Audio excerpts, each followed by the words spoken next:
दोस्तों, अगर आप किसी भी P2P लेंडिंग वाले एप्लीकेशन में अपना इन्वेस्टमेंट करते हो तो हो जाइए सतर्क, क्योंकि आरबीआई ने एक्शन लेना स्टार्ट कर दिया है। आज के इस वीडियो में बात करेंगे भारत पे के 12% क्लब या फिर भारत पे मर्चेंट इन्वेस्टमेंट के बारे में, क्योंकि आरबीआई ने इन दोनों ही कंपनियों की या फिर कह लीजिए एक ही कंपनी भारत पे के जो P2P लेंडिंग पार्टनर है उसके ऊपर लगा दिया है पेनाल्टी। और इसको लेकर यहाँ पर मोबीक्विक के एक्स्ट्रा एप्लीकेशन में भी बहुत बड़े बदलाव देखने को मिले हैं।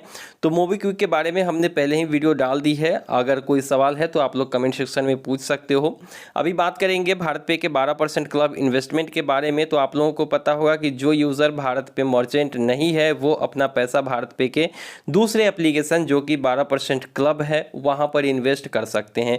पहले होता था कि 12% पर एनम के हिसाब से डेली बेसिस पे ब्याज मिल जाता था, लेकिन अब जो है नया प्लान लॉन्च किया गया और उसमें जो है लॉक इन पीरियड वाला फीचर दिया गया जिसमें ज़्यादा रिटर्न मिलते हैं और बिना लॉक इन के अगर आप लगाते हो तो कम रिटर्न मिलते हैं। यही कुछ फीचर मिला था मोबीक्विक के एक्स्ट्रा में।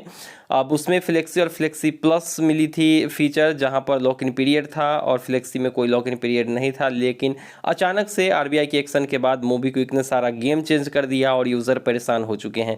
सारे के सारे पैसे जो हैं उनके वो सिर्फ एक ही प्लान में इन्वेस्ट हो चुके हैं, जो कि हर महीने के 12 तारीख को उनमें से कुछ पैसे रिटर्न आएंगे। किस तरीके से विड्रॉल होगी ये अभी क्लियर होना बाकी है, 12 तारीख के बाद पता चलेगा।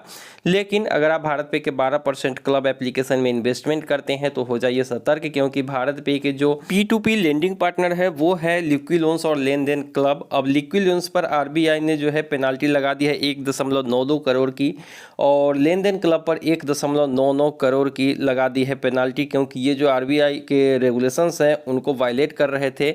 और इसी को लेकर यहाँ पर मोबीक्विक के एक्स्ट्रा में भी बहुत बड़ा बदलाव किया गया है। तो हो सकता है भारत पे के 12% क्लब एप्लीकेशन में अभी तो इन्वेस्टमेंट नहीं हो रही है, लेकिन जो लोग इन्वेस्ट कर चुके हैं उनका पैसा उन सभी लॉक इन पीरियड वाले में से हटकर किसी एक प्लान में शिफ्ट हो जाए, जैसे मोबीक्विक एक्स्ट्रा में हुआ था। लेकिन यहाँ पर आप लोगों को ये भी बताएं कि मोबीक्विक ने तो गलती की है कि सारे जो यूज़र के पैसे थे वो नए प्लान में उन्होंने इन्वेस्ट कर दिया बिना यूज़र के कंसेंट के, बिना उनसे पूछे हुए। लेकिन भारत पे ने ऐसा अभी तक नहीं किया है। इससे पहले भी भारत पे के जो 12% क्लब एप्लीकेशन है वहाँ पर जो रूल चेंज हुआ था, जो उनके प्लान चेंज हुए थे, उस समय जो भी इन्वेस्टमेंट यूज़र के था वो उनके लिंक्ड बैंक अकाउंट में वापस कर दिए गए थे, और उसके बाद यूज़र अपने हिसाब से उस नए प्लान को देखकर लगाना पैसा और ना लगाना तय करते और उसके बाद वो लॉक इन पीरियड में लगाते या फिर नहीं लगाते थे। लेकिन यहाँ पर मोबीक्विक ने ऐसा नहीं किया है, उन्होंने सीधा उनके इन्वेस्टमेंट को बैंक में ना भेज के उस नए प्लान में इन्वेस्ट कर दिया है, जहाँ पर यूज़र बहुत परेशान हो चुके हैं। हालांकि मुझे लगता है कि इसमें परेशानी वाली बात नहीं है, आपको हर महीने रिटर्न तो मिलेंगे ही। और किस तरीके से, अगर मान लो कि कोई अगर आपका पैसा 3 लाख रुपया है और किसी को उन्होंने लोन दिया है, तो ऐसा नहीं है कि एक ही लोग को दे दिया है, अगर वो भाग गया तो आपके 3 लाख गया। वो अलग अलग लोगों को अलग अलग अमाउंट देता है, जहाँ से रिकवरी होती है तो फिर आपको उसमें से इंटरेस्ट और आपके मूलधन वगैरह मिलते हैं, तो वो चीज़ें होती है। तो अगर आपने भारत पे के 12% क्लब में यहाँ पर निवेश किया है तो इसमें भी बड़े बदलाव की उम्मीद रखिए। हो सकता है बहुत जल्द ही बड़ा बदलाव किया जाए। हालांकि इसमें अभी ऐड मनी नहीं हो रही है, अभी इन्वेस्टमेंट नहीं हो रही है। ये एक अच्छा फीचर है यहाँ पर, अगर मैं समझूँ सेफ्टी के हिसाब से कि मोबीक्विक एक्स्ट्रा और भारत पे का 12% क्लब में सेफ़ ज़्यादा कौन है, तो मुझे भारत पे का 12% क्लब ज़्यादा सेफ़ लगता है, ज़्यादा सुरक्षित लगता है और निष्पक्ष भी लगता है, क्योंकि सब कुछ सामने है। और अगर प्लान चेंज होता है तो पैसे सबसे पहले तो खाते में आपके भेज दिए जाते हैं, उसके बाद नए प्लान में आप लोग इन्वेस्ट करो ना करो आपकी मर्जी है।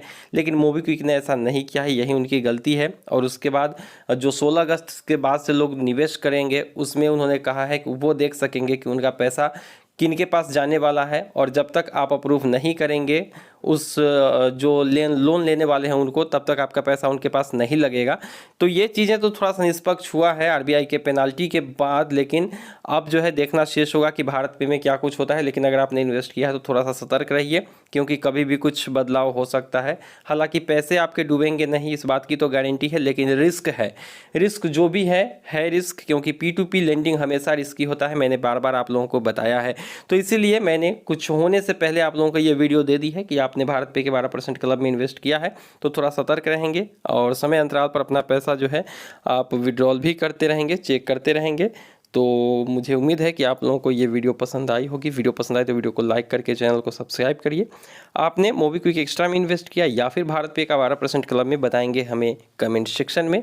मिलते हैं किसी नई वीडियो में, दीजिए इजाज़त। Thank you.